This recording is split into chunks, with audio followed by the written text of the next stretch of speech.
So this stuff here is malted barley. We start the brewing process by soaking malted barley in hot water. And we soak that in the mash tun, that's what that's called. It's designed to hold heat in so we can keep the temperature of the mash bed steady. This is what we make beer out of. This is where we get the sugar that the yeast needs to make the alcohol. We get a bunch of other stuff, some flavors and aromas. It doesn't matter whether you're making a pale ale or a stout. It's mostly this pale stuff on the bottom. It only takes a little of this dark stuff to really change it a lot. We got some wheat in there too, because we put some wheat in pretty much all of our beer. In the morning, this metal's all cold, so we'll heat this cold metal up with about 10 gallons. It goes down the drain. We'll put 15 gallons in the bottom, and then we'll start running our grain through the mill there. It gets cracked open just a little bit, travels up this auger, falls down through that arm back there, and it falls through this copper square, which sprays it with water as it's falling, so we don't want any air pockets in there. So once we get all our grain in there, it's a little over 100 gallons of water that ends up in there with it, and we cover it up and it sits in here for an hour and a half. And what we're trying to do is soak it at 150 degrees roughly for an hour, at least an hour. We do an hour and a half. And that temperature, 150, is right in the middle of this roughly 15-degree range where these enzymes in the malted barley are active, and they break the starches down into sugars for us. That's how we get sugar out of the grain. So after an hour and a half, there's a bunch of sugar in here, and we've got a false bottom under this grain so we can drain that liquid away, leave the grain behind. That sugar water is called wort in brewing. So that drains to a pump back there. And we pump it up this pipe into our boiling kettle, our copper. And at the same time, we start to rinse it. This thing is called a sparge arm. It's called sparging when you rinse it. So we'll pump the rest of our hot water down through the sparge arm, down through the grain bed, and into our copper. That's called the copper.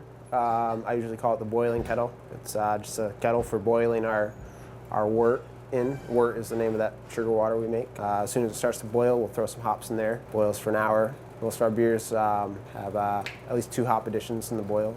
We get a bunch of bitter compounds out of the hops, and that balances out the sweetness of the sugar. We also get some flavors and aromas, and they act as a preservative as well. And depending on how long you boil the hops for, you'll get different things out of them. The bitter stuff, it doesn't get destroyed at all, and you just slowly keep getting more and more the longer you boil the hops. The flavor stuff takes about 20 minutes to get into the wort, and then after about 40 minutes it gets destroyed. And then the aromatic stuff, that gets boiled off into the air pretty fast. So depending on what you want to get out of the hops, you add it at different times. There's lots of different hops, different flavors and aromas, at different levels of bitterness. And then these things here, these are both hops, but these are the whole flowers, and these are flowers compressed into pellets, just to save them space. So for most of our beers here, we boil some hops for an hour. Those are our bittering hops, some for half an hour. Those are our flavoring hops.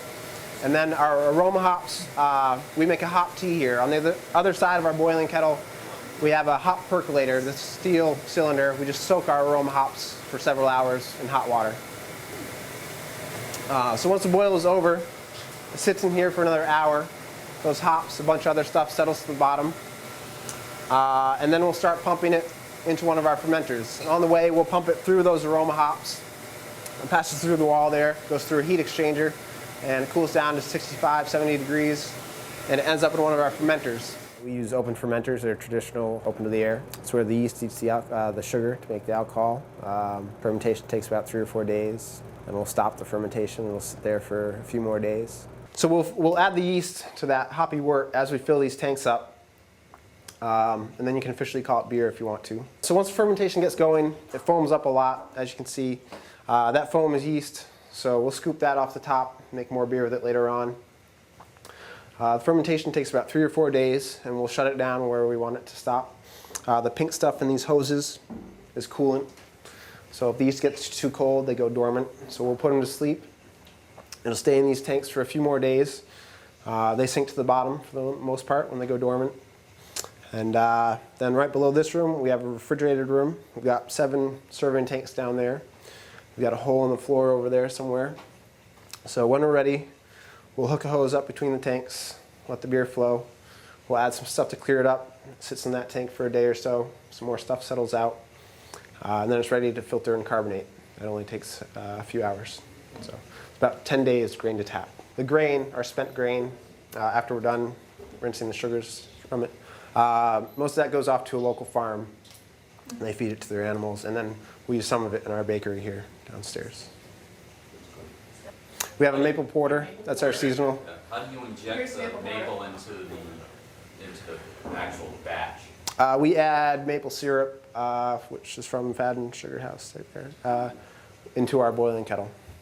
Oh. About halfway while we're filling it up. We add that.